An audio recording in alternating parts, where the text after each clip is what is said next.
Good morning, good afternoon, good evening, and welcome to today's Caffeine for the Soul. And I wanted to begin today with an old quote, and I think the references still hold, but I'll see if I can update them. And it's a quote from a writer named Judith Viorst, and the quote goes like this: "Infatuation is when you think he's as sexy as Robert Redford, as smart as Henry Kissinger, as noble as Ralph Nader, as funny as Woody Allen, and as athletic as Jimmy Connors. Love is when you realize that he's as sexy as Woody Allen, as smart as Jimmy Connors, as funny as Ralph Nader, as athletic as Henry Kissinger, and nothing like Robert Redford. But you'll take him anyway." Now, I've always loved that quote. It makes me smile. But I think it also speaks to a really important distinction between the different ways that people try to fall in love with life, try to have a better experience of life, try to enjoy their lives more. And that's that we pursue our infatuations. We try to make life work the way we think it would be really cool if it worked, so that we can love it. So we try to visualize our perfect partner, and we think, oh, they're going to be smart like this, and sexy like this, and funny like this, and athletic like this. But fundamentally, people are not fixed objects, which means that I wrote a line once. It was one of my favorite lines I ever wrote in a blog, and I had the pleasure, genuinely, of meeting the model Elle Macpherson years ago. And she's a beautiful woman, but she's a real woman. And I wrote a line in a blog a little bit afterwards that said, "Everybody in the world wants to look like Elle Macpherson, including Elle Macpherson." In other words, real people are real, which means that they change. They're not fixed.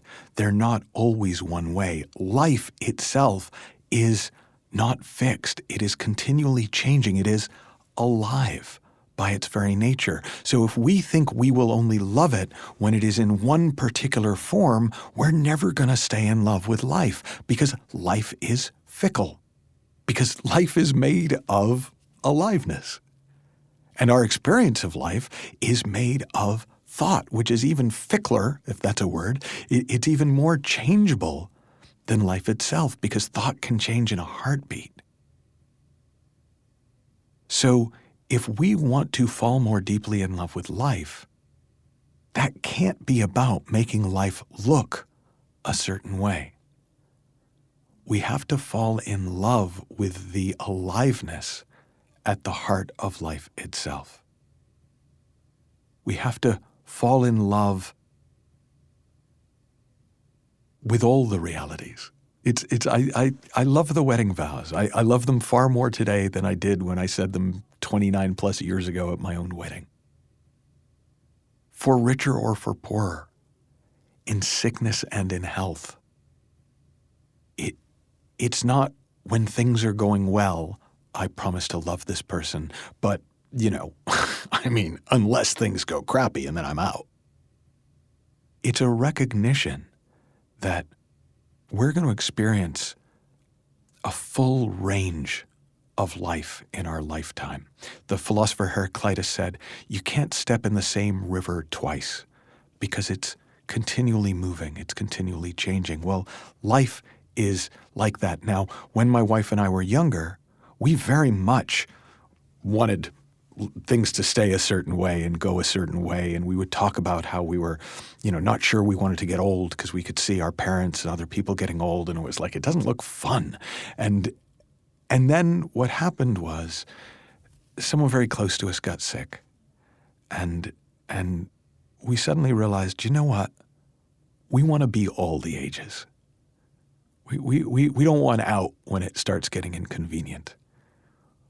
We want to fall in love with all of it.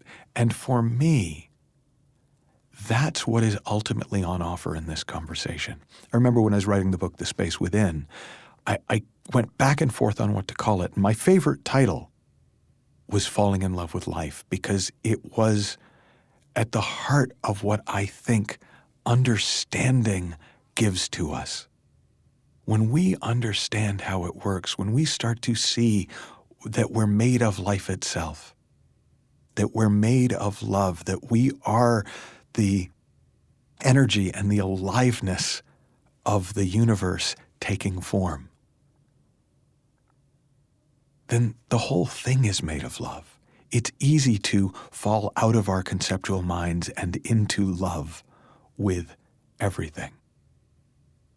As long as it looks to us like something outside us can create feelings inside us, that something outside us can create our experience of it, we almost have to try and control life and fix life and lock things down so that we can keep loving them. But you're never going to stay in love with life if you need life to be a certain way to love it. One of my favorite quotes about unconditional love comes from the Christian writer Philip Yancey, and he wrote, "There is nothing you can do that will make God love you any more, and there is nothing you can do that will make God love you any less. That is unconditional love."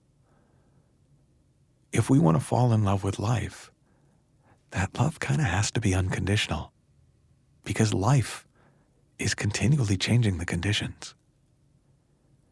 The Scottish mystic Sid Banks said, life is a contact sport. You're going to get your knocks. But if you're in love with life, you fall in love with the knocks, because you fall in love with getting back up. You fall in love with possibility. You fall in love with the moment. And you fall in love with the potential. And so if you're ever wondering why you're listening, if you're ever wondering, why do I keep listening to this stuff? He keeps saying the same things. I hope the answer is because each time you hear something new, it helps you fall a little bit more deeply in love with life. And a life spent in love, as far as I'm concerned, is a life well lived, is a life worth living. Have fun, learn heaps, and I'll talk with you soon.